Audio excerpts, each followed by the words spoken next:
pinch pot. You're going to take the clay in your hands, press your thumb gently into the center. Once you get your thumb in there, you should have no holes in the bottom, just your thumbprint in the center. You're going to slowly squeeze the outside of your clay until your hole is big enough that you can then insert both fingers. We usually work with these upside down. So the hole is down towards the table and you're actually looking at the bottom of your clay. You're going to gently squeeze, and as you can see, I'm rotating it in my hands, squeezing the clay just gently to make that hole bigger. As you're working, you may notice that there can be cracks on your clay project. What you would do is go to your bucket, dip your finger only, so only the fingertip of your fingertip is wet with water. That's all that's on that sponge is water. Rub those cracks out. We want to make sure that our projects are nice and smooth.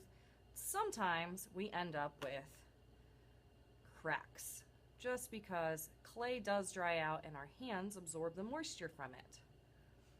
So after I've smoothed them out, I'm going to go back to just gently squeezing. I'm watching what I'm doing very carefully. I'm also paying attention to the bottom.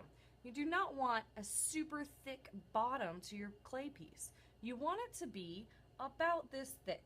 So if you can put your fingers inside the clay and realize that you only have about that much clay in the bottom, then you are in good shape. I will come around and check these and make sure that you have the right thickness on the bottom.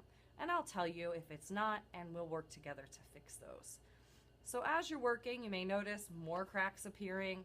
Again, just one finger pressed onto the sponge, and we are going to smooth those guys out. You do not want to use too much water because then your pinch pot could fall open and get really, really wet, and we end up with a big mess and we have to start all over again. So just one dab of water, a dab will do. Smooth those cracks out. Make sure everything, even on the bottom. If you notice in the inside you have cracks, you can smooth those out too. Sometimes it's more wet in there.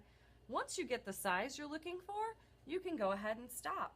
You want to set it down, make sure it's not falling over, give it a gentle push so you have then a flat spot on the bottom of your clay project.